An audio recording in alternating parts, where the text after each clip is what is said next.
Muy buenos días a todos. Sean bienvenidos al 10º webinar de la jornada de webinars gratuitos de abril y mayo auspiciado por BDO Dominicana. El tema del día de hoy es el impacto de la ley 141-15 de reestructuración y liquidación de empresas y personas físicas comerciantes ante la crisis financiera. Está a cargo de la licenciada Ivette Cepeda, socia de auditoría de BDO Dominicana, y la licenciada Felicia Taveras, socia de auditoría de BDO Dominicana. La licenciada Cepeda fue la liquidadora oficial en el proceso de liquidación de Pagua Dominicana. Ha realizado diversas ponencias relacionadas con la aplicación de la Ley 141-15. Posee más de 20 años de experiencia en auditoría financiera de empresas de distintos sectores, especializada además en fideicomisos y el mercado de valores. La licenciada Taveras, por su parte, fue la verificadora en el proceso de solicitud de reestructuración de Alconim.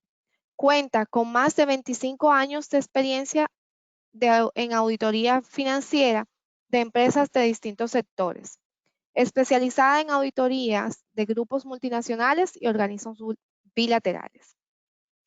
Para asegurar una experiencia óptima de conexión, les recomendamos, por favor, apagar o desconectar otros dispositivos que estén conectados a Internet en el lugar donde se encuentren, ya que consumen su ancho de banda. Cerrar otras aplicaciones o ventanas en su computadora o celular. El webinar tendrá una duración estimada de 1 hora. Le invitamos a compartir sus dudas o preguntas a lo largo de la exposición en la sesión de preguntas de la aplicación. Sin embargo, las mismas estarán siendo respondidas al final. Damos paso a nuestras panelistas para que inicien con su exposición.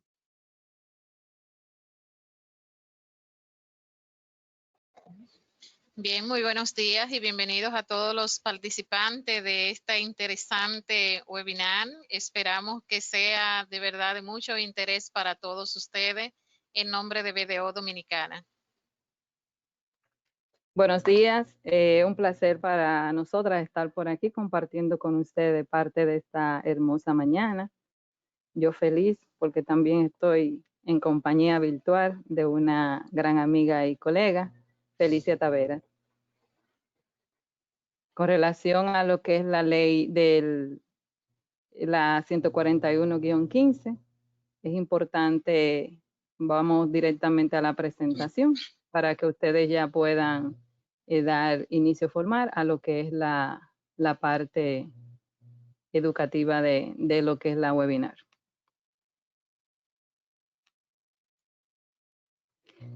Con relación a lo que es la ley de 141-15, esta ley es importante tener en consideración que el tema de lo que es la liquidación no es un tema nuevo, no es algo que de un momentito, porque se ha quedado frisada lo que es la presentación, pero estamos en vivo y ya, gracias a Dios. Bueno, les decía que el tema de la ley 141-15 a nivel de lo que es la liquidación no es un tema nuevo con relación a lo que es la... Un momentito y excusen.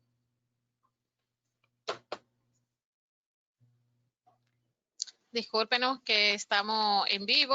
En vivo. Tema de prueba y aunque hemos realizado las pruebas necesarias para que todo esto funcione bien, la presentación no la hemos podido visualizar. ¿Son gajes del oficio? Sí, ahora sí, ¿verdad? Estimado público. Excelente. Bueno, pues como le decía, anterior a lo que es la promulgación de la ley 141-15, es importante resaltar las otras normativas que trataban el tema, sobre todo de la liquidación. Dentro de esas normativas está la ley 4582 sobre declaración de estado de quiebra, la cual fue promulgada en noviembre de 1956, a raíz de la promulgación de la ley 141-15, quedó totalmente derogada esta ley. Luego también nuestro Código de Comercio, de fecha 19 de julio del 2002, algunos de sus artículos, sobre todo los numerales relacionados con las quiebras y bancarrotas, desde el 437 hasta el 614, quedaron derogados. También existe la Ley de Sociedades Comerciales y Empresas Individuales y su modificación con la Ley 3111. Esta ley no quedó en ninguno de sus aspectos modificados o derogados por la aplicación o la promulgación de la Ley 141-15. Es un marco totalmente diferente, no es mejor ni peor, sencillamente es un marco legal diferente para el manejo, sobre todo, de la parte que tiene que ver con las liquidaciones y está muy orientada, como su nombre lo indica, a lo que son las sociedades. Entrando de lleno ya con la ley 141-15, esta ley fue promulgada en el 2015 y su decreto o reglamento de aplicación fue en el 2017. Esta ley establece el marco legal para la protección de lo que son los acreedores. Cuando los deudores puedan tener algún incumplimiento de las obligaciones asumidas y también que una de sus finalidades principales es lograr la continuidad operativa de las empresas y personas físicas comerciantes mediante los procedimientos de reestructuración o liquidación comercial. La ley 479, que es la ley anterior que le hemos mencionado, está, como le dije, orientada básicamente a lo que son las sociedades, mientras que la ley 141-15 incluye la figura de las empresas, de las personas físicas comerciantes que deben de estar registradas en el registro mercantil e igual también tienen que estar registradas o tener las formalidades establecidas por la Dirección General de Impuestos Internos. Todas estas empresas que se van a acoger tienen que estar registradas, estar al día, se entiende, ¿verdad? Que más adelante lo vamos a ver en su pago de impuestos. Vimos ya lo que es el objetivo de la ley, que es la protección de los acreedores y la continuidad de las empresas. Para los fines o la aplicación adecuada o ágil de esta ley, se han creado 4 salas, una en Santiago, otra en Santo Domingo y 2 en el Distrito Nacional. Cada una de estas salas engloba diferentes provincias que van relacionadas con las localidades establecidas. Se entiende que se han establecido para esos fines salas que, aunque manejan el tema comercial, también van a manejar los temas de reestructuración y de liquidación. La ley establece, con el surgimiento de su promulgación, crea nuevas figuras. Y me parece un momento oportuno para, dentro de los participantes, si así nos lo permiten, saber cuáles son sus áreas relacionadas de profesión. Si tenemos dentro de lo que es los participantes abogados, tenemos administradores de empresas, administradores, asesores financieros, contadores. Por favor, si pueden responder la pregunta que hemos colocado para recolectar este tipo de información. Vamos a ver que en base a estas informaciones, cada uno nos vamos a ubicar dentro de los funcionarios que crea esta ley.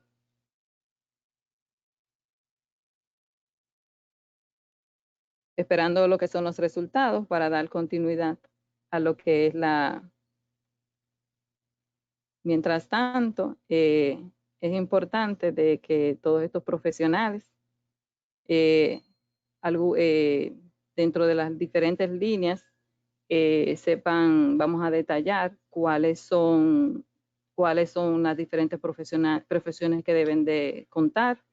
Nuestra webinar está orientada más bien con una línea que, aunque vamos a tratar o estamos tratando aspectos legales, pero nuestra línea o nuestro interés es ver la aplicación de esta ley, dada lo que es la lamentable crisis en la cual hemos sufrido por el coronavirus y que ha cambiado o afectado significativamente a las operaciones de la empresa.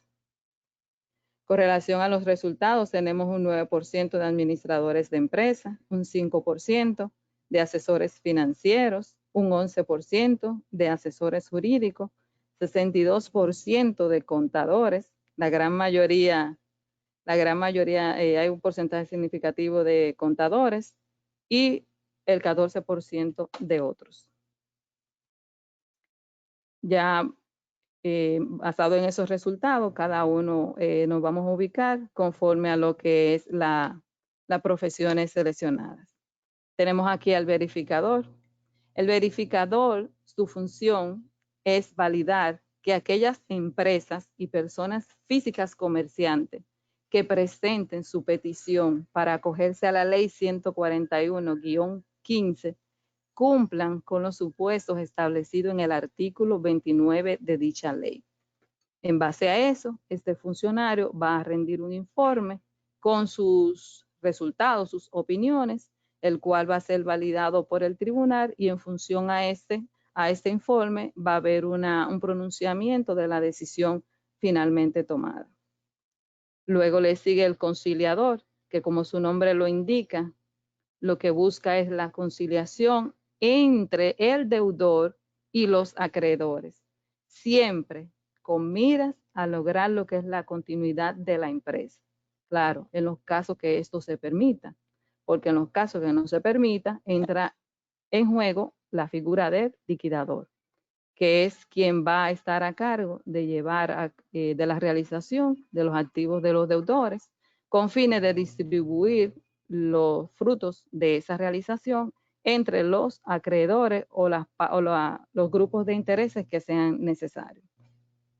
¿Qué hay de peculiar en estas tres figuras? Que las tres tienen que ser ejercidas por personas físicas. Eso es a título personal. Estos profesionales, para tener tal distinción, previamente deben de estar registrados en una cámara de comercio y producción, principalmente sería, y la ley así lo contempla, debería de estar relacionado con la localidad del deudor que se acoja a dicha ley, y en los casos en cuales no haya registrado ningún profesional en la cámara donde haya un deudor que se haya acogido, bueno, pues entonces la Cámara de Comercio deberá establecer los mecanismos correspondientes para que para agilizar de una vez la designación de un profesional registrado en otras cámaras. Estos profesionales deben de ser, que ahí va relacionado con la pregunta que le hicimos, deben de contar con experiencia previa en la rama de administración de empresas, asesores financieros, asesores legales y contadores. También deben de tener independencia total entre lo que son los deudores y los acreedores. No deben de tener antecedentes penales ni procesos legales pendientes. Deben de presentar lo que es un examen en la cámara de su elección o donde hayan presentado lo que es su petición. Sus honorarios o remuneraciones son consideradas como parte del gasto del proceso, que vamos a ver más adelante cuando Felicia detalle cada uno de estos procesos, todos los procedimientos que envuelven. Esos verificadores, conciliadores y liquidadores, a raíz de que los deudores o las empresas o personas o las actividades comerciales de las personas físicas comerciantes son diversas, esos funcionarios van a necesitar el apoyo de otros profesionales y por tanto la ley contempla y crea la figura de los auxiliares expertos. Imagínense ustedes, por ejemplo, una empresa que se va a liquidar o que se va a hacer un plan de liquidación donde hayan activos que sean necesarios para determinar su valor, contar con la apreciación de un tasador o un profesional experto en ese activo. Bueno, pues entonces esos procesos deben de contar con el tipo de profesional que se necesite para lograr la efectividad en los procesos. Los auxiliares expertos son presentados bajo una petición directa del verificador, conciliador o liquidador al tribunal correspondiente para que éste valide y objete o confirme o apruebe la designación del auxiliar experto. Vamos a ver que en algunos casos más adelante estos profesionales no necesariamente son aprobados y realmente entonces la figura ahí del verificador, conciliador, liquidador tendrá que buscar las alternativas para llevar a cabo sus funciones. También tenemos la figura de los asesores de los acreedores. El asesor de los acreedores es la persona física o jurídica que va a representar a los acreedores, a la masa de los acreedores. Sus honorarios son pagados por los acreedores. En el caso de los auxiliares expertos, como le dije, los honorarios deben de ser pagados directamente o considerarlo como parte del proceso, como gasto del proceso, cuando se entienda que son imprescindibles, o registrarlo como parte de los acreedores. En el caso de los asesores de los trabajadores, este debe ser una persona física que debe ser, representará, como su nombre lo indica, todos los trabajadores que representen las acreencias laborales. Dentro de los profesionales, conforme al listado levantado recientemente de Fedocámaras, que lo pueden buscar en Google, Fedocámara, Reestructuración Mercantil o Tribunal de Reestructuración y de Liquidación, estos son los profesionales que están registrados. Como vemos, o vamos a ver a continuación, muchos de ellos van en la misma línea de las profesiones citadas anteriormente, de abogado, contadores. Vemos una parte ahí de ingeniero civil. Como le dijimos, no necesariamente estos profesionales para ejercer deben de ser abogados, contadores, administradores, sino contar con experiencia por lo menos de 5 años en esas diferentes ramas. En este caso, este ingeniero es especializado en consultorías financieras y por tanto ha presentado lo que es sus documentaciones que validan las experiencias. Es decir, que si alguno de ustedes, aunque no sea abogado, no sea contador, cuenta con las experiencias, puede, y así le interesa, puede gestionar su inscripción como verificador, conciliador o liquidador. Vemos solo cuando un funcionario se registra en una Cámara de Comercio y Producción, automáticamente no se registra en las 3 funciones. Para cada una de las funciones se necesita una solicitud de manera separada.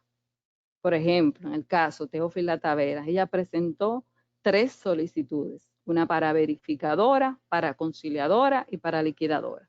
Vemos en algunos casos que el profesional sencillamente ha solicitado su inscripción para fungir como liquidador. La ley está sustentada en 10 pilares, en 10 principios, con el objetivo de que permita lograr con efectividad todo lo que es lo que envuelve el proceso de reestructuración y de liquidación.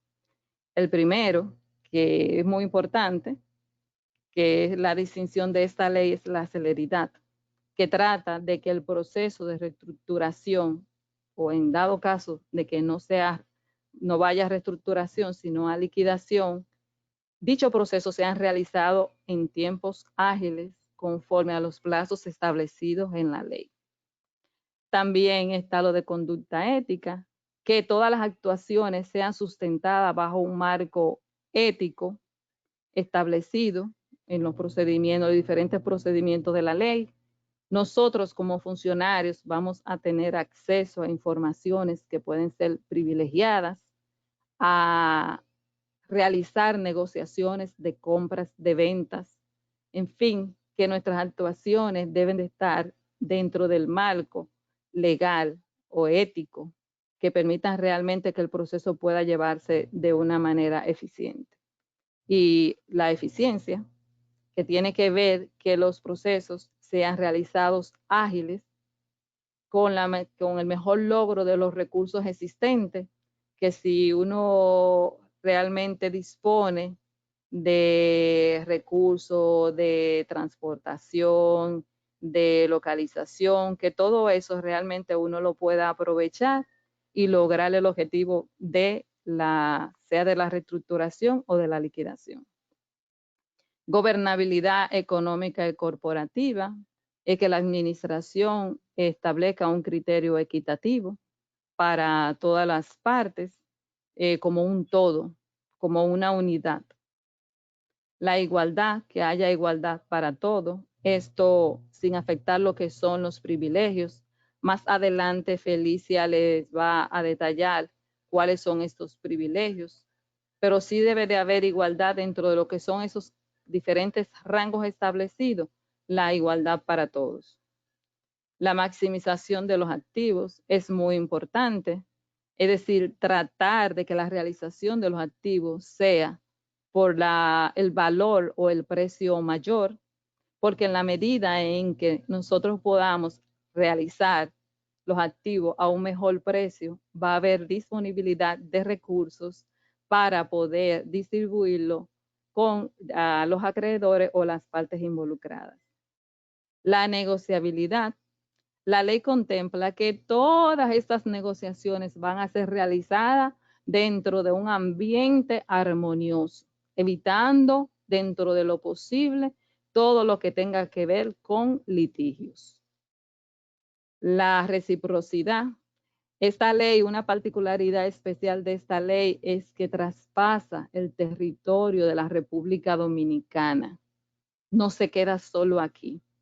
La ley permite que otros países, imagínense aquellos deudores o los deudores que tengan negociaciones en otros países, activos, acreedores, fondos, que haya la necesidad de contar con la colaboración de esos países para poder integrar esos activos, esas informaciones a lo que son los procesos de reestructuración o de liquidación.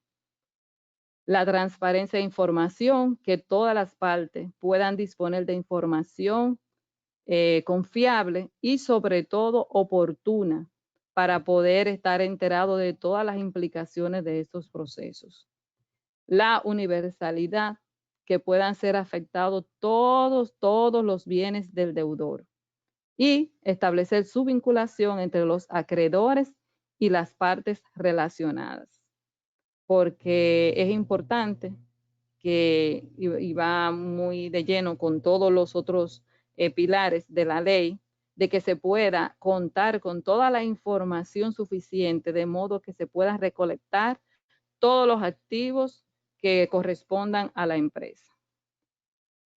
¿Quiénes pueden acogerse a esta ley?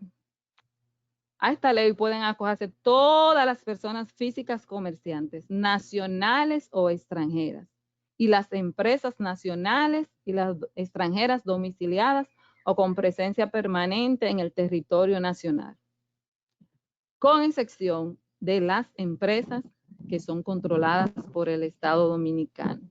El Estado Dominicano, a través de sus diferentes poderes, tiene ya su marco legal establecido para manejar lo que son las reestructuraciones y liquidaciones de las empresas que controla. Un ejemplo de esto, vemos el caso del Banco Nacional de Fomento a la Vivienda y a la Producción, que fue transformado a Bandex, entre otros casos que también han sido de empresas que han sido liquidadas, y que la ley de por sí tiene ya establecidos sus propios lineamientos o su marco jurídico para estos fines. También están exentas las entidades de intermediarios de valores, sociedades administradoras de fondos de inversiones, depósitos centralizados de valores, bolsas de valores, sociedades titularizadoras y cualquier otra considerada como participante del mercado de valores, siempre y cuando ésta no haya hecho una suscripción de valores públicos, es decir, que no haya emitido títulos en el mercado de valores. Con respecto a las demás que no hayan emitido y que sean participantes y de las ya mencionadas, la Superintendencia de Valores de la República Dominicana tiene perfectamente establecido el marco legal bajo el cual se van a hacer esas reestructuraciones o liquidaciones. En el caso, por ejemplo, de las fiduciarias, ahí está contemplado, como las fiduciarias manejan diferentes tipos de fideicomisos que no solamente entran en el rango de mercado de valores, bueno, pues también esta no la presentan exactamente como parte de aquellas empresas que no se puedan liquidar. Estas sí se pueden acoger a la ley 141-15. Vemos como entidades, aquellas que emiten, por ejemplo, los fondos de inversiones, pueden acogerse a la 141-15, lo que son los fideicomisos de oferta pública, también pueden acogerse a esto. Las emisiones, aquellas entidades que se financian a través de las emisiones de títulos lo pueden acoger. Claro está, como estas entidades han hecho emisiones de títulos públicos, en algún modo hay una intervención o información, la misma ley lo contempla, de información y de participación con relación a la superintendencia de valores. Las entidades de intermediación financiera no entran en torno a lo que es la aplicación de la ley 141-15. Estas tienen su propia legislación, que es la 183-02. La misma contempla relacionado con lo que son estas entidades, aunque están exentas, pero sí ha establecido algunos lineamientos que van a permitir cómo se van a manejar las entidades financieras con respecto a aquellos clientes, o decir, personas físicas o comerciantes que hayan tomado préstamo y que estén en un proceso de verificación, de conciliación o de liquidación, de cómo se van a manejar. También resaltamos que como documentos adicional hemos puesto a disposición de ustedes lo que son las guías de los verificadores, conciliadores y liquidadores, y también de aquellas empresas y personas físicas comerciantes cuando presentan una solicitud relacionada con lo del deudor y acreedor. También están cuáles son los lineamientos que deben de cumplir para solicitar para presentar su solicitud. Esta parte, Felicia Tavera va a continuar explicándole los supuestos bajo los cuales se debe de presentar o debe de estar sustentada una petición de solicitud de verificación, conciliación y de liquidación. Muchas gracias, Ivén, por tu exposición y las explicaciones que nos han dado para continuar con ustedes en este proceso de conocimiento.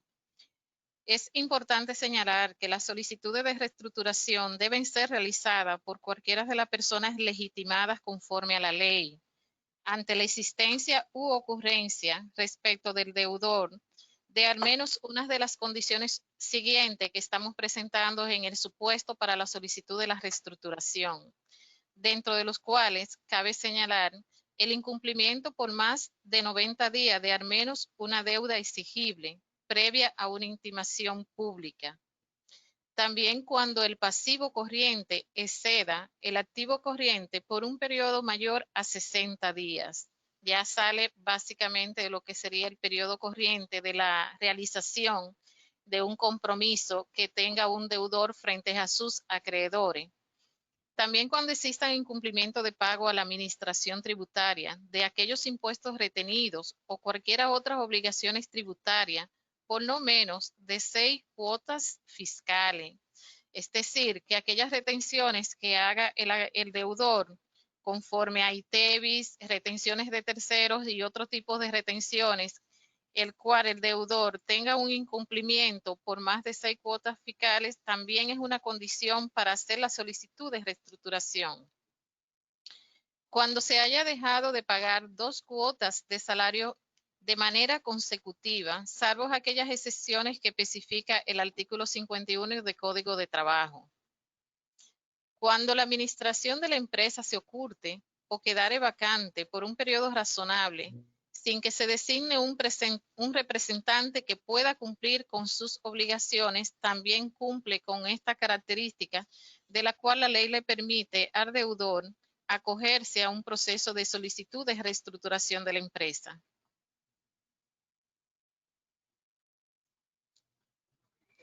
Podemos continuar con la próxima supuesto, dentro de los cuales también, cuando en el caso de ocultamiento o ausencia de los administradores de un deudor, se ordene el cierre de los locales de la empresa o la cesión parcial o total de sus bienes y derechos a un tercero, con el fin de que estos sean repartidos entre todos o algunos de sus acreedores en funciones de los bienes y derechos que se puedan recuperar en este tipo de proceso. También cuando un deudor recurre a prácticas dolosas, fraudulentas, asociaciones de malhechores, abuso de confianza, falsedad, simulación o estafa para atender o incumplir con sus obligaciones. Tal como lo explicaba Ibe en el principio de ética, debemos de mantener una conducta ética, no solamente los funcionarios, destinado a cumplir con estos requisitos de la ley de velar por la reestructuración o la posibilidad de que una empresa pueda continuar con sus funciones de manera que pueda lograr su objetivo y no tener que incurrir a un proceso de liquidación directamente. Otra de las condiciones que también contempla la ley es que si el deudor le comunica a sus acreedores la suspensión del pago o la intención de que va a proceder a suspender su pago, es otra de las condiciones también que son consideradas para acogerse a esta ley. Cuando exista un proceso de reestructuración, quiebra, insolvencia o cesación de pago a un estado extranjero en el que se encuentra la sociedad matriz del deudor o donde éste tenga su principal establecimiento o centro de operación, entre otros, son los supuestos de consideraciones que deben de tenerse en cuenta al momento de la solicitud de la reestructuración. Otros aspectos también que se incluye dentro de este proceso o que es admitido es cuando existen algunos embargos ejecutivos e inmobiliarios que afecten el patrimonio total del deudor en más de un 50%. De igual manera, si existen alguna sentencia que pueda afectar en esa misma proporción dicho patrimonio del deudor, es otra condición que es admitida para el supuesto de la reestructuración o la solicitud de reestructuración. La ley contempla, y es mucha de la cuestionante, ¿quiénes pueden presentar la solicitud de reestructuración? ¿Cuáles son esos actores principales que pueden hacerlo? Vamos a ver en continuación quiénes son los participantes que pueden hacer esta solicitud. Esta solicitud de reestructuración, como bien le especifiqué, puede realizarla el deudor.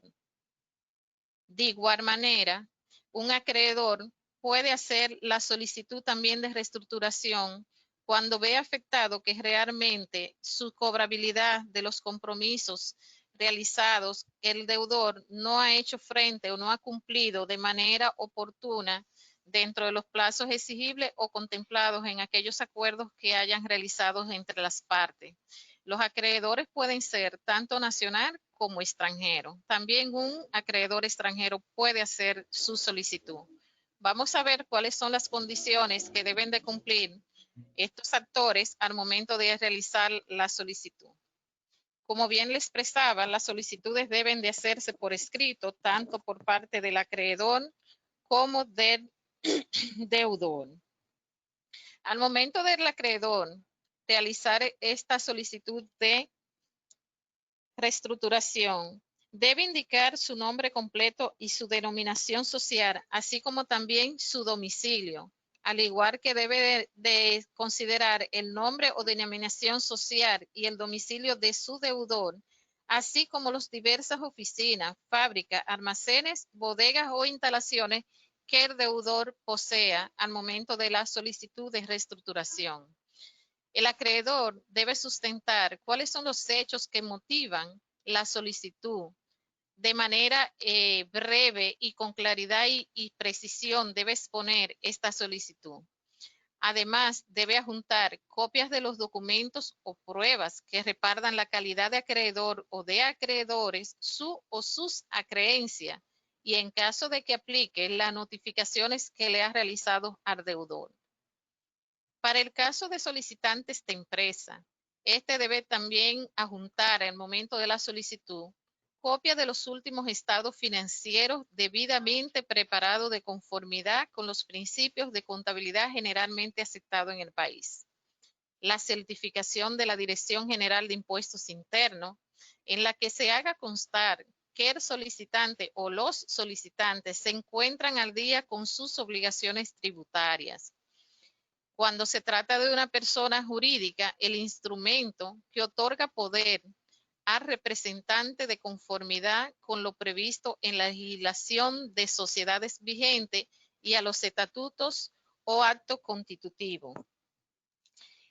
El acreedor extranjero, al momento de hacer la solicitud, debe de nombrar a una persona especial, un apoderado especial para solicitar la reestructuración sujeto a las mismas condiciones y derechos que tienen los acreedores nacionales, tanto en los casos de que existan o no las condiciones prescritas en esta ley, cuando exista el proceso de reestructuración, cuando exista un proceso de quiebra, insolvencia o cesación de pago en un estado extranjero abierto contra el deudor.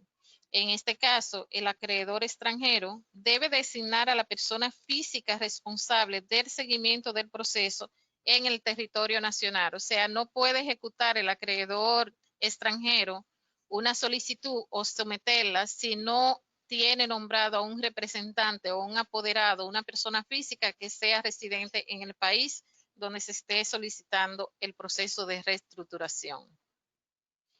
Vamos a ver a continuación cuáles son las solicitudes o los supuestos cuando las realiza de manera voluntaria el deudor. El deudor, al igual que el acreedor, debe realizar esta solicitud de manera formal por escrito. Debe identificar su nombre completo, su denominación social y su domicilio, al igual que lo ha hecho el acreedor. Además, dentro de los requisitos que exige esta ley, debe presentar conjuntamente con su solicitud los estados financieros de los últimos 3 años del ejercicio fiscal preparados de acuerdo con los principios de contabilidad generalmente aceptados, los cuales deberán estar auditados por un contador público autorizado de acuerdo con las normas de auditoría generalmente aceptadas. En caso de que un deudor no tenga como continuidad de sus operaciones un ejercicio de 3 años anteriores, debe de presentar los ejercicios recientes que tengan en operación debidamente auditado dichos estados financieros. De igual manera, el deudor debe presentar una memoria o informe mediante el cual se exponga la condición que, conforme al artículo 29, le coloca en condición real o potencial de reestructuración. Debe presentar una relación de todos sus acreedores, los inventarios de manera detallada, cuáles son esos activos que posee, el tipo de inventarios que posee y la localización de lo mismo. De igual manera, debe presentar una relación detallada y estado de los procesos o acciones judiciales, administrativas, laborales, arbitrales o de cualquier otra naturaleza que se haya realizado en contra del deudor. Todas estas informaciones deben de contener cuál es el estatus en la cual se encuentran esos procesos judiciales al momento de la solicitud de reestructuración. De igual manera, debe presentar una relación detallada de todos los contratos vigentes y existentes que tenga el deudor al momento de la solicitud de reestructuración. Solo para el caso de las personas jurídicas, debe presentar la copia certificada del instrumento estatutario o establecido por la legislación vigente que autoriza la solicitud de reestructuración, así como la copia del registro mercantil. Igualmente, el deudor debe preparar y presentar el estado de flujo de efectivo en periodos mensuales de los últimos 24 meses. Esto es para garantizar que realmente la empresa contará con los recursos disponibles para hacerle frente, por lo menos a las operaciones ordinarias y mínimas que debe de conllevar la empresa en el proceso de reestructuración o de solicitud de reestructuración. También debe presentar la certificación de cumplimiento de las obligaciones fiscales a favor del Estado. Esto quiere decir que no necesariamente es obtener una certificación del pago si está al día con el pago de las obligaciones fiscales, porque vimos también que parte de los supuestos para acogerse a esta solicitud es que usted tenga un atraso como deudor de las obligaciones fiscales de por lo menos 6 cuotas. Ahora bien, ¿qué se persigue con esta certificación de cumplimiento? Que por lo menos la empresa o el deudor haya presentado en los últimos años sus declaraciones de manera oportuna, que no haya incurrido en ningún tipo de incumplimiento o que no esté en falta con las declaraciones que debe realizar de manera mensual o anual, como sea requerida, dependiendo del tipo de empresa. También debe presentar una lista de las cuentas por cobrar clasificada por antigüedad. Adicionalmente, debe presentar la lista de las cuentas por pagar, tomando en cuenta los proveedores de bienes y servicios.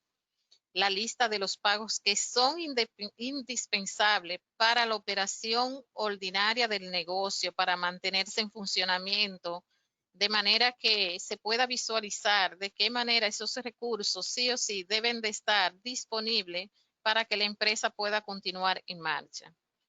Adicionalmente, debe también emitir o adjuntar copia de los estados de cuenta de las cuentas bancarias al momento de la solicitud. Esto es para verificar cuál es el balance con el cual cuenta la empresa o el efectivo líquido disponible al momento de la solicitud de este proceso de reestructuración. Como vemos, básicamente lo que procura la ley es verificar y validar que al momento de una empresa o de un deudor acogerse a este tipo de solicitud, pues la empresa presente una situación financiera que le permita continuar con sus operaciones con una serie de condiciones o consideraciones que le van a ayudar a eficientizar de manera más oportuna o más fácil la continuidad del negocio sin necesidad de que tenga que irse eminentemente a un proceso de liquidación. Podemos continuar con la próxima. Rutas alternas del proceso de reestructuración y liquidación. Aquí vamos a ver cuáles son las diferentes escenarios o procedimientos en los cuales se encuentra al momento o intervienen en el proceso de reestructuración y liquidación de una empresa. Inicia con el proceso de verificación, quien mediante su verificación y obtención de evidencia de todas las documentaciones soporte que ha sometido el deudor, podrá verificar o avalar en su informe o recomendar si esta solicitud debe ser denegada, presentándola en su informe al tribunal competente que lleve a cabo este proceso de reestructuración. De igual manera, en su informe técnico, basado en lo que son las evidencias de las documentaciones e informaciones levantadas en su proceso de verificación, cuando valide que la información o la situación financiera de la empresa puede superar realmente sus obligaciones frente a sus acreedores, en su informe técnico puede también remitir a un proceso de conciliación. De igual manera, en su informe técnico y basado a todas las informaciones presentadas por el deudor, cuando el verificador revisa todas las documentaciones, situaciones financieras, evalúa el flujo de efectivo proyectado en los próximos 24 meses, ve los compromisos que tiene gente acreedor, ve también sus inventarios, al igual que también ve su cuenta por cobrar y la facilidad de la realización. Si en ese trayecto se verifica que el deudor presenta una situación financiera que refleje una dificultad actual o eminente para poder cumplir sus compromisos y sus obligaciones, en el informe técnico el verificador podrá recomendar el proceso de liquidación, que se ha iniciado este proceso de liquidación.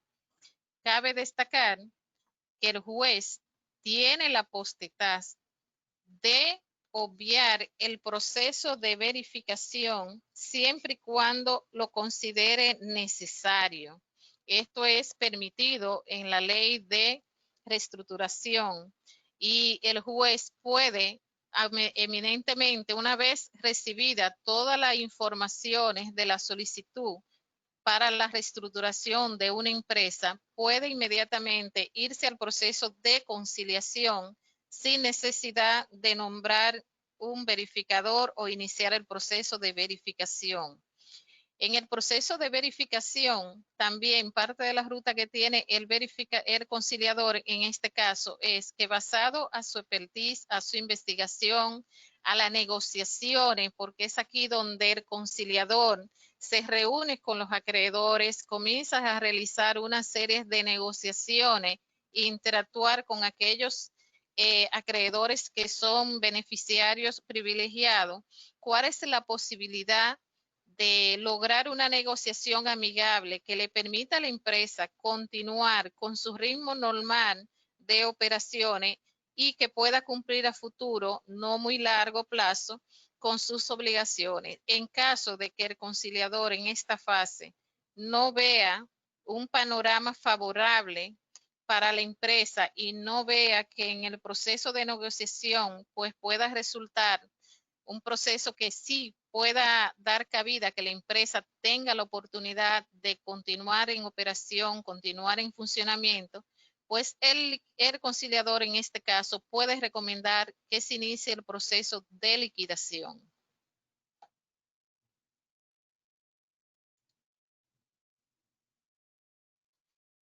El verificador. ¿Cuáles son las funciones y las atribuciones del verificador? Es importante señalar que en el caso del verificador, el verificador no tiene contacto con ninguno de los acreedores del deudor. Su trabajo se basa en la validación de todos los soportes físicos que avalan la solicitud que ha realizado el deudor ante un tribunal. En este caso, debe verificar y validar que el deudor haya cumplido con todos los requisitos exigidos en el artículo 31 de la ley 141.15. ¿Cómo funciona la cronología del proceso de la verificación? Primeramente, el deudor hace la solicitud de reestructuración, o la puede hacer también el acreedor o los acreedores. Luego de su designación de verificador, 3 días después a esta solicitud, se le notifica al deudor. El verificador tiene un plazo de 3 días de aceptación de dicho proceso, de dicha designación. Igualmente, el verificador cuenta con 3 días después de su nombramiento, su designación, debe presentarse físicamente a las instalaciones de la empresa que le ha sido nombrado como verificador. Una vez designado el verificador, se realiza el inicio de los trabajos de verificación.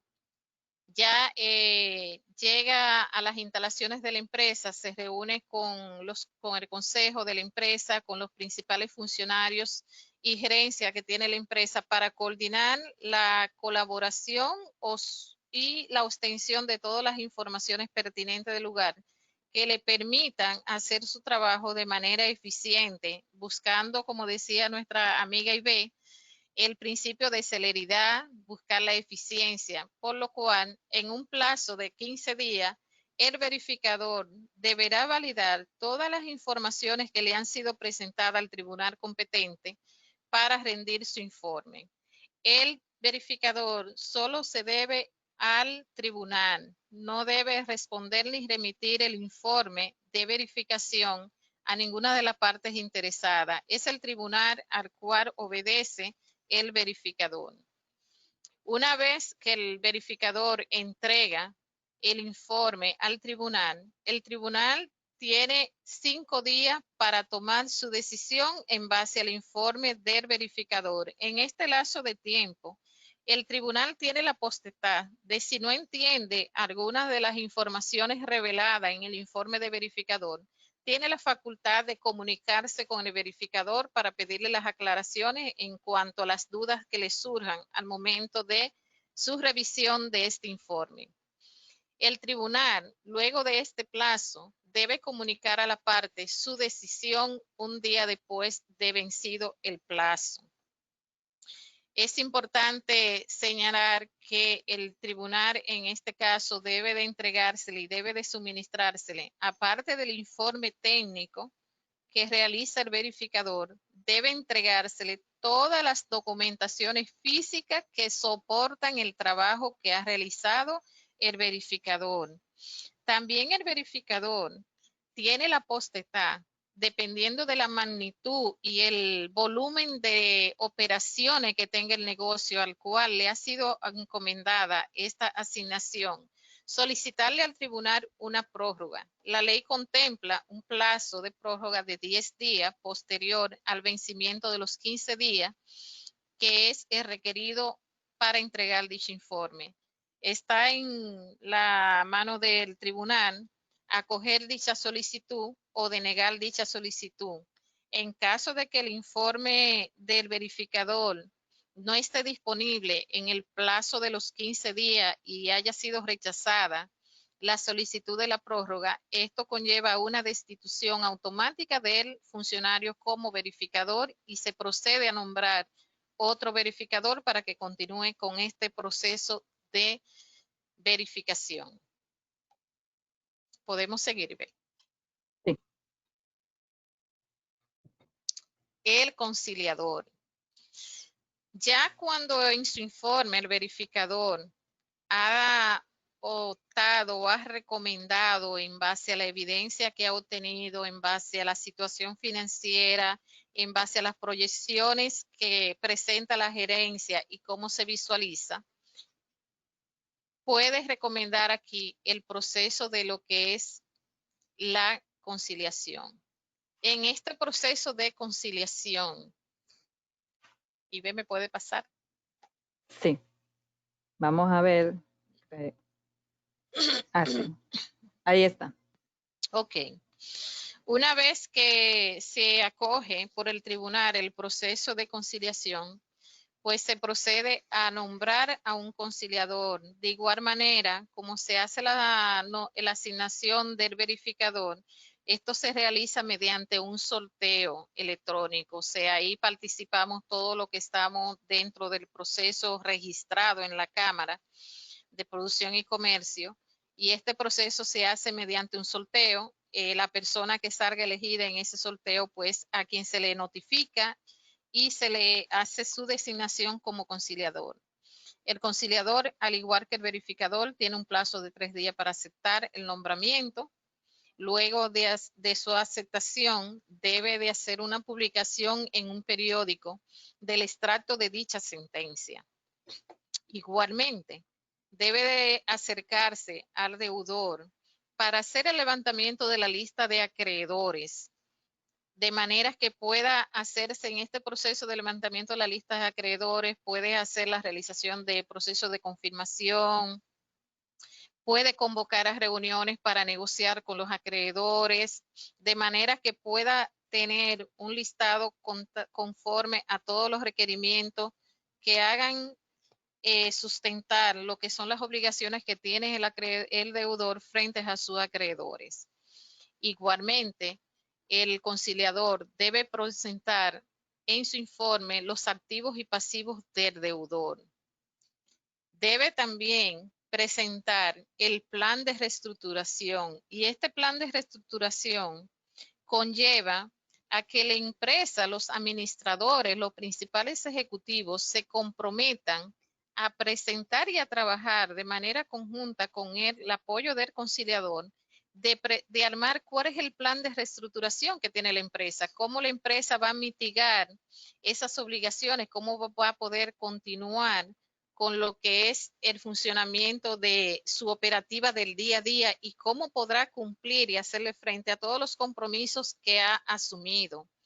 Esta es una obligación no solamente del conciliador, sino que es una labor en conjunta de este proceso. Bajo este proceso de conciliación, la administración de la empresa permanece dirigiendo lo que es las operaciones normales del negocio. No se nombra a un administrador diferente, sino que ellos continúan en funcionamiento de sus operaciones, a menos que incumplan con algunos de los requisitos de la ley o no atiendan a un llamado o una solicitud del conciliador. Ahí el conciliador o cualquiera de los funcionarios tienen la potestad de solicitarle al tribunal la destitución de esa administración, o si se identifican que tienen actos de mala fe, que realmente la empresa han hecho o han realizado los administradores hechos ilícitos que no son permitidos conforme a la ley, también es un precedente para solicitar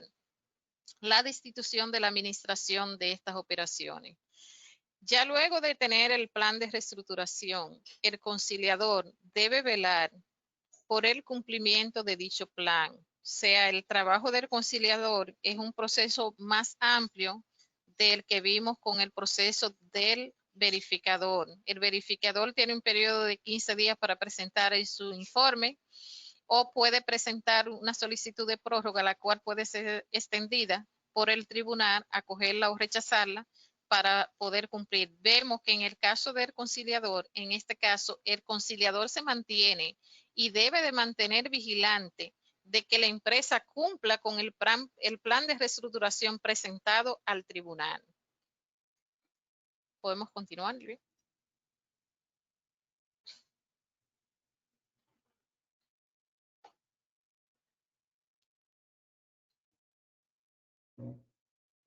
Ok.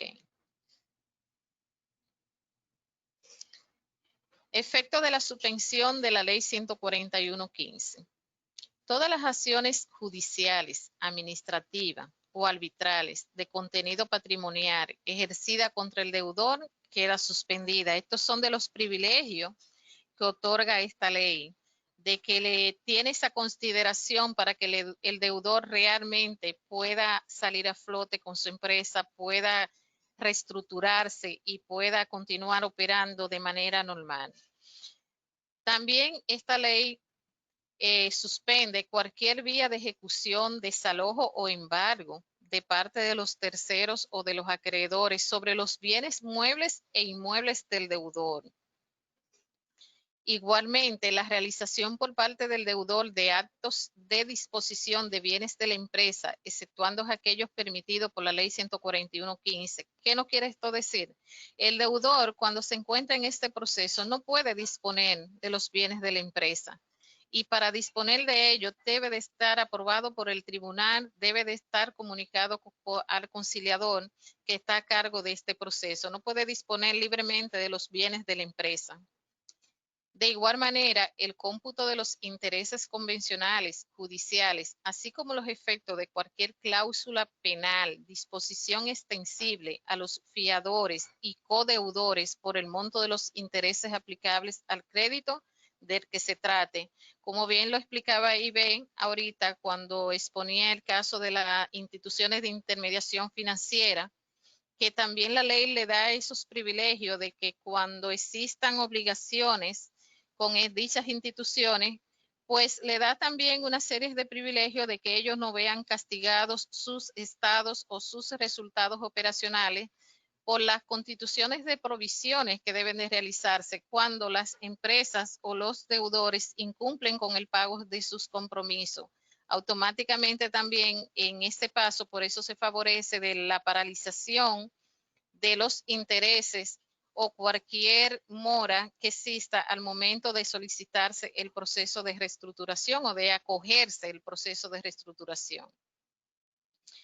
También queda suspendido los pagos por parte del deudor de toda creencia contraída a la fecha de la solicitud. Esto es muy importante. O sea, aquí los pagos que quedan son aquellos pagos suspendidos de la acreencia que se contraen antes de la fecha de la solicitud a este proceso de reestructuración, incluyendo las obligaciones de pagos generados por emisiones de valores y objetos de oferta pública.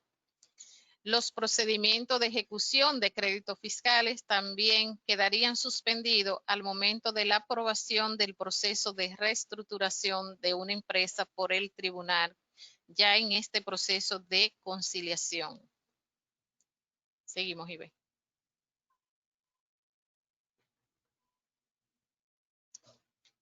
Reglamento de evaluación de activos. Deudores acogidos a la ley 141.15. Como bien le expresaba y como bien le manifestaba Ibe, en este caso las instituciones de intermediación financiera no se verán afectadas su calificación de riesgo. No se deberán constituir nuevas provisiones aun cuando el deudor no esté cumpliendo con sus obligaciones de pago. Podrán ser sujetos para otorgarles nuevo crédito para asegurar la continuidad de la empresa. O sea, esto no limita a que el deudor, una vez sometido a este proceso y aprobado, no pueda obtener crédito de entidades de intermediación financiera que le permitan continuar su ritmo de operaciones en condiciones normales, siempre y cuando esta solicitud esté autorizada por un juez del Tribunal de Reestructuración y Liquidación. O sea, no puede hacerlo de manera voluntaria sin que cuente con la debida autorización del Tribunal de Reestructuración y Liquidación.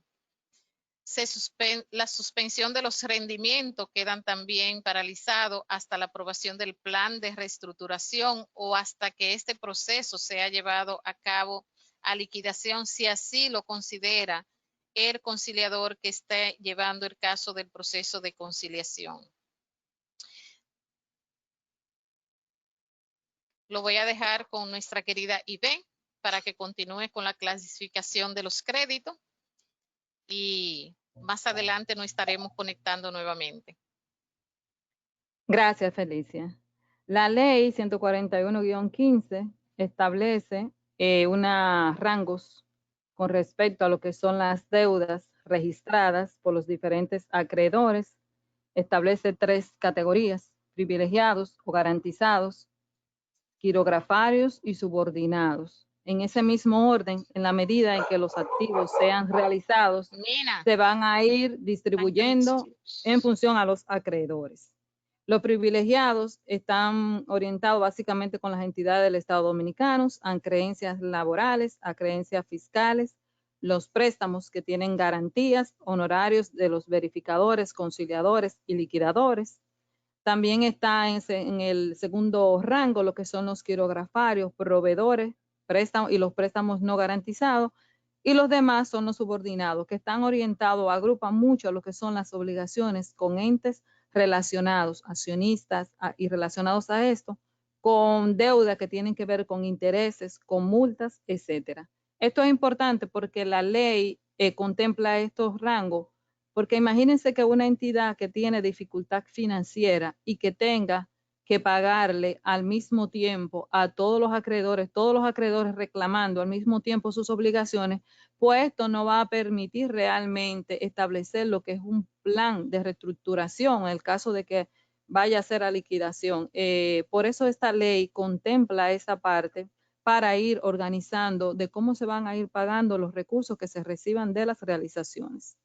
A nivel de lo que es el proceso de liquidación, su nombre lo indica, es básicamente la realización de los activos para distribuirlo dentro de lo que son los acreedores registrados, que ya lo vimos anteriormente conforme a las distribuciones de los rangos. Se hace la publicación en el periódico de lo que es una entidad en liquidación. Nosotros como profesionales, contadores, abogados, etcétera, tenemos que estar atentos a todas esas publicaciones que se hacen, porque sobre todo nosotros que llevamos los registros contables o que somos auditores, si una empresa tiene un crédito de una ente que se ha sometido a un proceso de reestructuración y liquidación y se denota en el informe presentado por el conciliador de que la entidad realmente no tiene activos suficientes para pagar, nosotros como profesionales, conjuntamente con la empresa que auditamos o que le llevamos la contabilidad, debemos de levantar la alerta. Ese crédito no va a ser recuperado y las normas establecen todo lo que es un procedimiento para llevar lo que son las obligaciones a su valor realmente de recuperación. Entonces, esto es un factor muy importante para tenerlo en consideración en los registros contables. Luego, dentro de lo que es el nombramiento y se hace la publicación, es el proceso de levantamiento de las acreencias. La ley contempla y entiende que el deudor, en ese momento nos va a facilitar a nosotros como liquidadores un listado de las acreencias. Ese listado tiene que ser actualizado. Generalmente lo hacemos nosotros ya como liquidador, se actualiza partiendo de lo que presentó el conciliador. Es el momento oportuno de aquellos acreedores que no tuvieron, por información o por lo que sea, dejaron pasar el plazo para registrar sus acreencias. Este es el momento oportuno para registrar lo que son las acreencias. E igual también aquí se reclaman, partiendo ya de lo que hace el hizo en el proceso de conciliación, de aquellos activos que no van a entrar dentro de lo que es la masa de distribución, porque no todo lo que tenga una empresa se entra para distribuirse entre todos. Me explico. Un ejemplo de esto son aquellas retenciones realizadas por cada uno de esos deudores a los empleados, al ITEBI, todos estos impuestos, que sencillamente la entidad ha servido de vehículo de retención. Lo mismo de la seguridad social, e igual también está una empresa que imagínense que necesitaba tanque de oxígeno y la empresa que le proveía este oxígeno le facilitaba los tanques en calidad de préstamo. Bueno, pues este es el momento, igual en la conciliación, para que esas empresas o personas dueños de esos tanques puedan reclamar esos activos. Estoy poniendo un ejemplo, puedan reclamar esos activos, todos los activos que estén en calidad de préstamo, que no sean de la empresa como tal, pueden ser reclamados en ese momento y estarían fuera de lo que es la masa de distribución. Esas acreencias hay un tiempo prudente para que las partes, una vez se haga el levantamiento y la publicación, opinen sobre eso. Luego ya el juez, después de pasado un plazo, da como buena y válida, hace el pronunciamiento sobre el listado presentado. Se hace la presentación de lo que es un plan de liquidación en base a todos los activos que se han podido identificar, tratando de ser prudente dentro de lo que es el precio que se le va a otorgar, porque no es lo mismo el precio al que se pueda vender un activo en una empresa que está en un proceso de liquidación a una empresa que está en una actividad normal. Sabemos que va a haber un factor ahí de que realmente la gente va a querer pagar mucho menos. Luego ya se presenta el plan de liquidación y esto se lleva a cabo a raíz de lo que el tribunal lo valide. Hay un plazo ahí. Una vez finalizado ese plan, ya se descarga al liquidador de su labor y este entrega toda la documentación que le fue facilitada. Aquí hay un detalle de empresas que se han acogido a este proceso. Desde el 2017, de que salió la ley, de una vez se acogieron. No es malo, señores, resaltamos eso, no es malo acogerse a la ley 141-15.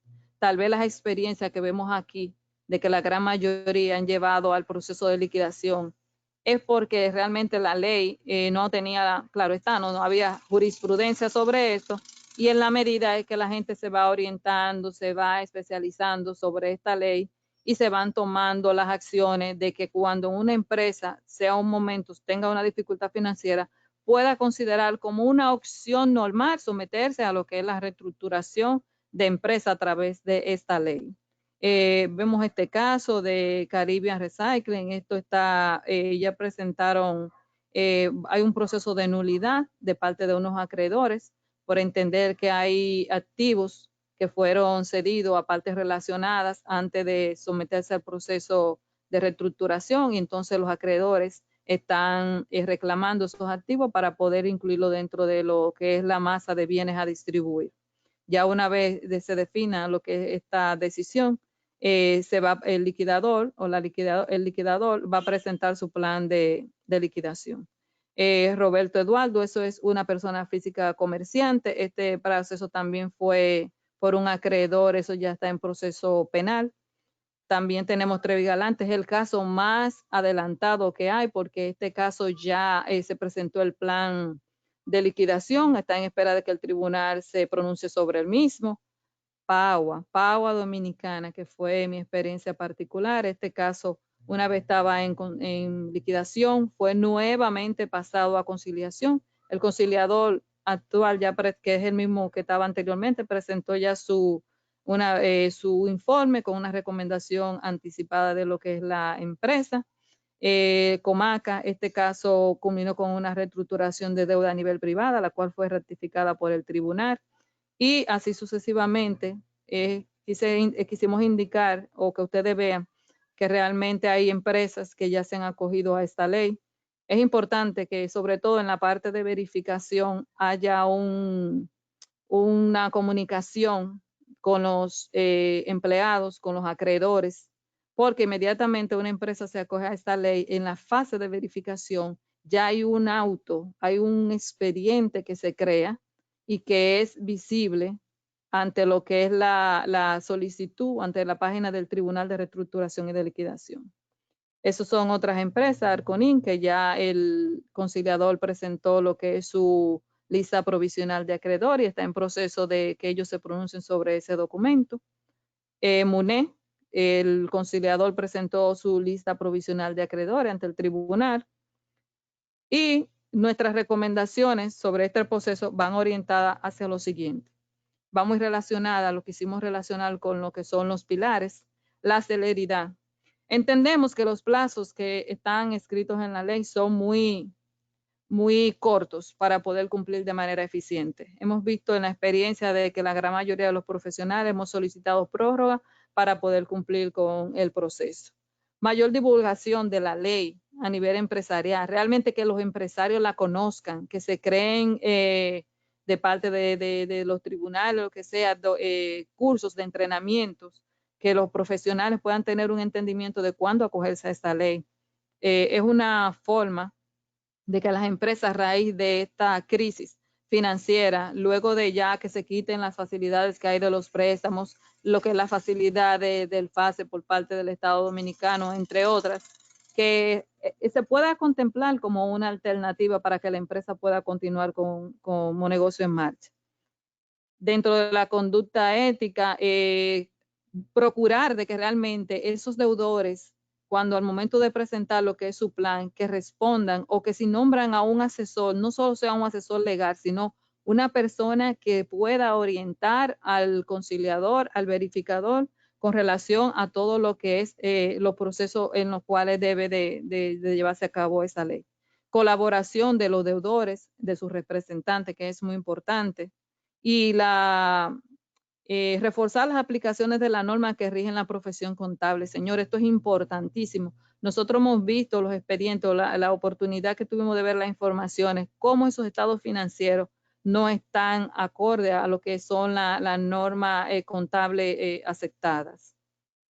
La eficiencia ahí de los tribunales, a nivel de los procesos, que se han obviado procesos de verificaciones y esto ha traído consecuencias gravísimas, mayor capacitación de todo el personal involucrado y permisibilidad en lo que es la ley de comercio electrónico para reducir costos del proceso, entre otras. La gobernabilidad, que pueda depositarse los recursos necesarios para que realmente se puedan llevar a cabo estos procesos y que haya una igualdad, que se establezca un marco, que sobre todo del proceso de conciliación, de que realmente haya una igualdad para todo, de que esas informaciones privilegiadas que se tienen dentro del periodo de conciliación realmente no sean utilizadas para perjudicar a otras partes. Maximización de los activos, es importante tener los recursos disponibles para poder realmente proteger los bienes y lograr su mejor precio de venta. En la negociabilidad, lamentablemente el hecho de no disponer muchas veces de información o documentaciones trae como consecuencia de que hayan procesos que no sean armoniosos. La reciprocidad, nosotros tuvimos una experiencia con Aruba de que realmente nos apoyó, pero otros países no brindaron la ayuda requerida. La transparencia de información, las páginas de lo que son los tribunales se ameritan estar actualizadas porque estamos teniendo inconveniente con esto. Y la universalidad, que dada la falta de información, no se puede contar con otros recursos, con la información de todos los activos de la entidad. No quisimos dejar pasar la oportunidad para hacerle otras sugerencias relacionadas con estrategia financiera. Felicia, a continuación. Sí, otra de las alternativas también que poseen la empresa para acogerse a este proceso, tenemos la ley 479-08 modificada por la ley 3111, donde está el proceso de disolución o liquidaciones de empresa, ya cuando el accionista o el consejo decide de que ya la empresa no va a continuar en su proceso normal de operaciones, va a cerrar la empresa definitivamente, pues puede acogerse a este proceso de disolución y su posterior liquidación. También pueden evaluar las fusiones con otras empresas que la pueden fortalecer su estructura financiera de manera general que le permita hacerle frente a sus obligaciones. También puede hacer un proceso de decisiones que es permitido por la ley o acogerse a una reestructuración de capital, entre otros. Otras estrategias financieras, capitalizaciones de pasivos, sobre todo con aquellas entidades relacionadas que a veces financian las operaciones de la empresa. También pueden hacer las renegociaciones de deuda de corto a largo plazo para que le permita un poquito más de margen de manejarse con sus obligaciones financieras a corto plazo. Financiamiento con emisión de valores en el mercado de valores. Acuerdo con contemplar, perdón, Ivén. Escúchame. Sí, contemplar lo de la emisión, salirse de la emisión tradicional o considerar esa alternativa de hacer emisiones a través del mercado de valores. Con relación a lo de emisiones privadas y emisiones públicas, una empresa puede recibir recursos de terceros, pero estos no pueden superar un número mayor igual a 50 o mayor de 50, porque inmediatamente si eso se hace, representa una emisión que está en contra de la ley. Pueden también hacer una reorientación de la línea de negocio de la actividad comercial que le permita pues continuar o reenfocar el negocio de manera que pueda hacerle frente a sus obligaciones y cambiar o mejorar su situación financiera actual o explorar en otros mercados, entre otras opciones. Hemos llegado a la sección de preguntas. Felicia, ahí sí puedes ver. Sí, ya estamos en la sesión de preguntas. Sabemos que nos vimos un poquito más del tiempo acordado, de que teníamos comprometido de 1 hora. Lo que pasa es que este tema es sumamente como interesante y hay muchas aclaraciones que no quisimos dejarla pasar por alto. Si tenemos alguna pregunta, este es el momento para realizar sus preguntas. Jessica me informa a través de la pregunta 1 de la ves ahí, Felicia, ¿verdad? Sí. Ok, Perfecto. una de las preguntas que tenemos aquí es, ¿tiene algún costo el proceso de aplicar a ser funcionario? Pues no lo veo explícito en los documentos ni siquiera en la página web. Sí, la ley contempla unos costos al momento de acogerse a este proceso de reestructuración. En el caso de los verificadores, no podrá ser mínimo del 0.1% ni superior al 1% de los activos determinados o considerados estimados por el tribunal. Esto no suelen ser menos de un costo o de unos honorarios de 10,000 pesos. Es lo que establece la ley. También para el conciliador, tienes unos honorarios definidos que no deben ser inferior al 1% ni superior al 3% del monto total de los activos prudencialmente estimado por el tribunal, ni tampoco pueden ser inferior a la suma de 25,000 pesos, es lo que contempla, pero tampoco podrá ser superior al 6% del total de las acreencias que tenga el deudor. En el caso de liquidador, Perdón, en el caso del liquidador, según lo contempla la ley, no debe ser inferior al 1% ni superior al 3% de los activos realizados. O sea, aquí cambia la definición de los activos de estimado. Aquí en el caso del liquidador, los honorarios están destinados en función a los activos realizados y no podrán ser inferiores a un monto de 20,000 pesos. Es lo que contempla la ley. Agregar ahí, Felicia, que al momento de acogerse o presentar la solicitud de verificador, conciliador o liquidador, la ley no contempla ningún costo. Por ejemplo, en los casos de nosotros no pagamos para registrarnos en las diferentes calidades en las cuales aplicamos. Sencillamente fue un proceso y no hubo ningún costo involucrado. Exactamente.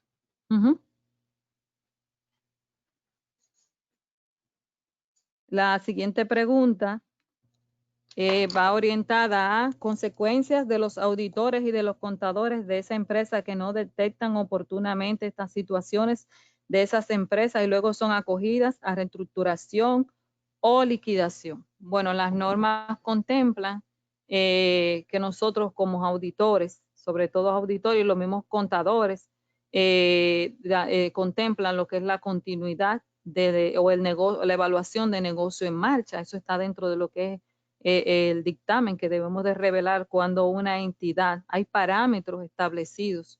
La misma ley, bueno, en función a cómo sea acogida, ya sea con la ley 479 o con cualquier otra normativa, hay parámetros establecidos bajo los cuales nosotros, como auditores y contadores, vamos oliendo de que la empresa está entrando en dificultad financiera. Es el momento. ¿Qué consecuencias? Bueno, a nivel de lo que nosotros debemos de identificar esos parámetros, revelarlos, porque eso denota lo que es nuestra calidad y el cumplimiento de las normativas que rigen nuestra profesión. Siguiente pregunta.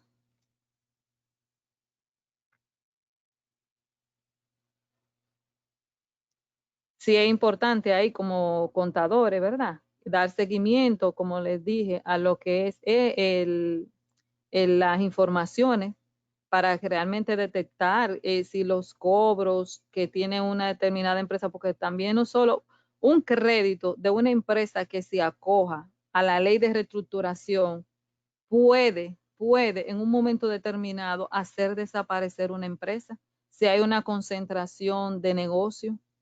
Y es importante entonces nosotros mantenernos al tanto de que si esto pasa, poderlo revelar a tiempo.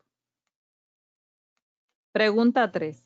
¿Puede un asesor, un acreedor en caso de descapitalización de la empresa, pedir la reestructuración mercantil de la empresa? El acreedor, como mencionó Felicia, puede solicitar lo que es la reestructuración, puede iniciar el proceso. Él tiene el potestad, siempre y cuando las consideraciones que ella detalló pueda cumplirla, perfectamente lo puede hacer. También ahí aportar y ver que en ese proceso la ley 479 también le permite a la empresa en una situación semejante a esa, pues irse a un proceso o evaluar la disolución o liquidación de la misma. ¿No? Y también la misma ley contempla que si los funcionarios deben de ver 2 años hacia atrás de las operaciones que se han hecho para determinar si esas operaciones fueron propias del negocio o si fueron realizadas de manera intencional para descapitalizar a la empresa. Si eso se comprueba que fue con esos fines, hay consecuencias penales para lo que son los accionistas y los directivos de la entidad. No, pues Ibe, agradecerle al público que estuvo presente y que pudo estar con nosotros participando en esta webinar. Por razones de tiempo, pues las preguntas les serán enviadas a sus correos electrónicos, las que no pudimos contestar. Y agradecerle una vez más su apoyo. De verdad, con esta webinar, esperando que la misma pues le haya sido de mucho interés a todo lo que han estado participando. De verdad que muchas gracias por su atención y su colaboración en todo este proceso. Es soltarles a que vean los próximos webinars que mantenemos en BDO Dominicana para mantenernos actualizados conforme a esta situación de la pandemia del COVID-19 que estamos viviendo todo, y así nos mantenemos un poquito más entretenidos en nuestro tiempo en casa trabajando y también obteniendo nuevos conocimientos. Sí, aprovechar este tiempo y disipar la mente. Ahí están puestos nuestros contactos, teléfonos, correos electrónicos. Siéntanse en la libertad de, si tienen alguna pregunta, de hacerla llegar por esas vías. Y si necesitan orientación con relación a lo que es el proceso de verificación, conciliación, liquidación u otro proceso, recuerden que BDO está a la orden. Gracias por Muchas todo. gracias. Un bello resto del día. Feliz día.